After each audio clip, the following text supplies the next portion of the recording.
come across someone who parades an unshakable self-confidence, yet is constantly hunting for applause and approval? In this video, we're going to embark on a fascinating journey into the heart of narcissism and explore a concept called narcissistic supply. Maybe you've heard the term. Well, we're going to do a deeper dive into what it all means. What, you might ask, is narcissistic supply? Imagine this as the fuel that powers the engine of narcissism. This is a term that refers to all forms of attention, both positive and negative, that narcissists use to build and maintain their self-esteem. Narcissistic supply comes in many forms: praise, adulation, compliments, applause, or even fear and disgust. And it doesn't matter what kind of attention it is, whether positive or negative, as long as it is attention.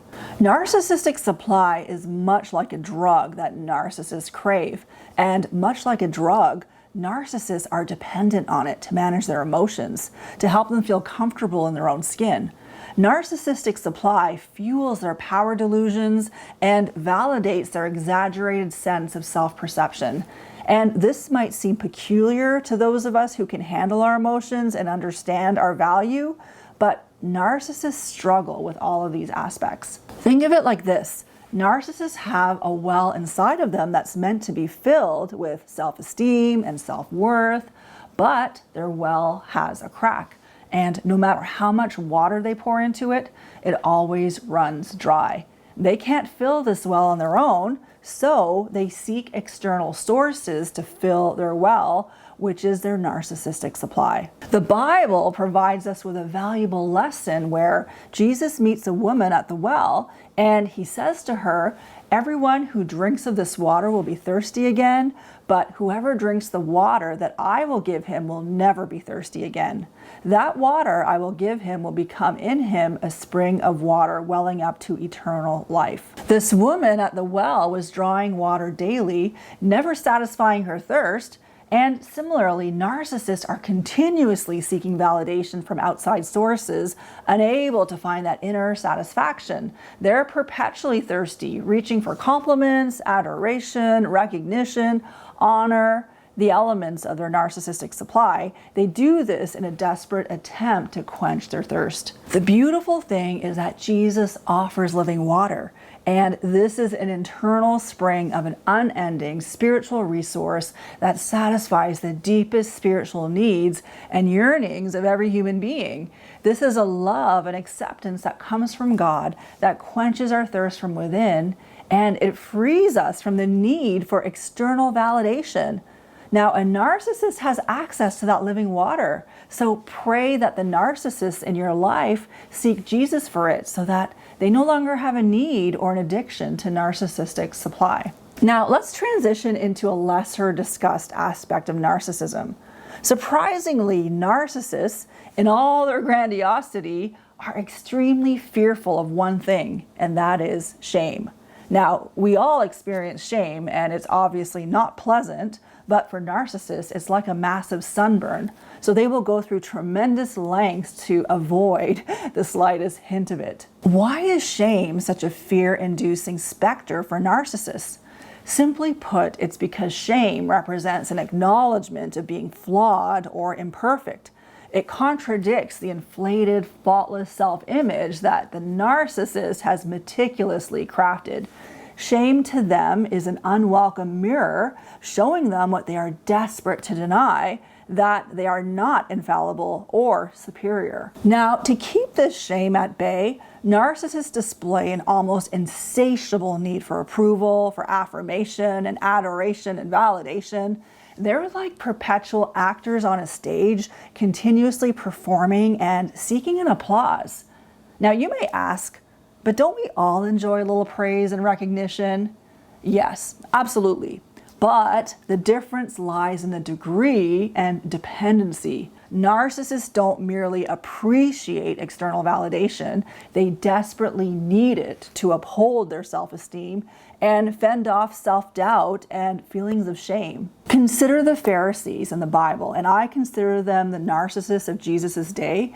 And Jesus confronted them saying, "How can you believe when you accept praise from one another and make no effort to obtain the praise that comes from the only God?" Here, Jesus was questioning their misplaced focus on external validation rather than seeking approval from the only source that truly matters, and that's God. So this brings us to the importance of self-approval, a concept which is foreign to most narcissists. Self-approval isn't about inflating our egos or denying our faults. It's really about embracing who we are, accepting our strengths and our weaknesses, and knowing that we're enough. It's the ability to look at ourselves in the mirror and say, "I'm flawed, I make mistakes, but I'm still worthy of love and respect." Unfortunately, this healthy self-acceptance is what narcissists lack.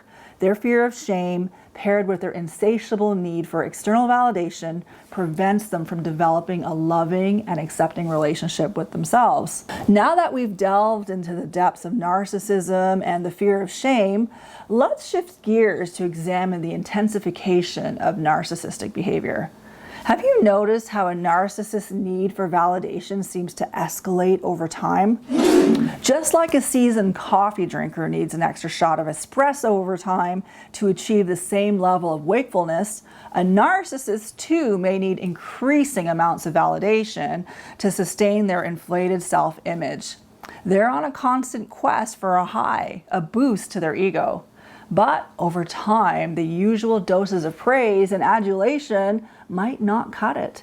They begin to need more potent forms of narcissistic supply. And that's where things can get rather dark. When the usual sources of positive validation aren't available or no longer sufficient, a narcissist might resort to negative behaviors to attract attention. So they might instigate conflict, provoke reactions, or create chaos to command the spotlight. To them, negative attention is still attention. It's still a form of validation, a recognition of their existence, and their ability to influence others. These negative actions could range from emotional manipulation and gaslighting to outright aggression. A narcissist would rather be the villain in the room than a nobody. To them, being ignored or overlooked is an unbearable blow to their self-esteem, a painful reminder of the shame they're desperately trying to outrun. Think of the narcissist behavior as a performance, a grand ongoing show. Whether they are met with boos or applause doesn't really matter as long as there's an audience. This escalation in behavior is the narcissist's attempt to keep the spotlight firmly on them and to keep the show going. Now, let's talk about the various avenues that narcissists use to get their narcissistic supply. And this may not be what you're expecting because some of these paths can appear quite virtuous on the surface. But remember, the critical aspect here isn't the action itself, but the motivation behind it. Let's start with physical fitness. Exercise and staying in shape, those are commendable, right? Yeah, they certainly are. However, for a narcissist, physical fitness often serves as a platform to solicit admiration, validation, and envy. They may flaunt their physique on social media or in public spaces, not out of a desire for a healthier lifestyle, but truly to create an image that solicits awe and fuels their self-worth. Now, let's consider academic achievement. Many narcissists are high achievers. They often excel in their studies, their professions, or other areas that require intellectual aptitude. But while there's nothing wrong with striving for excellence, the key difference here is that narcissists use these achievements not as a means for self-improvement, but as a tool to impress others, to garner praise and admiration. Interestingly, narcissists may also seek roles where they can appear benevolent and helpful. And of course, this may sound counterintuitive, but bear with me. You see, Narcissists know that being seen as generous or selfless can earn them validation and adulation. Therefore, they may engage in charity work, serve in high visibility volunteer roles, or act as a mentor. But it's important to remember the primary purpose is not altruism, but rather to maintain a favorable public image, attracting the admiration and respect that they so desperately crave. It's important to note that these examples are just some of the many ways that narcissists seek validation. Narcissistic supply can show up in many different behaviors. A narcissist might be a perfectionist, pushing themselves and those around them to meet unrealistic standards. They may be overly competitive, striving to outdo others in every aspect of life, be it work, sports, or even social events. They might seek high power roles like leadership or celebrity positions where they can command attention and admiration. Now, it's important to remember that not everyone who works out, excels in school, volunteers, or has a competitive streak is a narcissist. These behaviors become problematic when an insatiable need for external validation drives them and when they harm and manipulate others. There's a beautiful Bible verse that says, "Do everything as unto the Lord." So this means that our actions, whether they're fitness related, academic, or about giving, should truly be not about seeking validation from others, but truly should be about serving God and others. Narcissists, unfortunately, do everything as unto themselves, constantly seeking to fulfill their need for external validation. So I hope this video sheds some light on the meaning of narcissistic supply and what drives a narcissist to pursue it. If you have a narcissist in your life that is pursuing narcissistic supply, they really are like a drug addict. Everything in their life and all their relationships revolve around this addiction. So pray that they will seek out the living waters of Jesus Christ that will satisfy them and that will never run dry. Now that you understand narcissistic supply, check out my next video that will shed light on the black and white thinking or all or nothing thinking of the narcissist. Thank you so much for watching, and if you'd like to see more content from me, I post videos on a regular basis to help people navigate toxic relationships in their lives. So hit the subscribe button and click the bell so that you can be notified every time I upload a video. Thank you for watching. I appreciate you. I look forward to seeing you in the next video.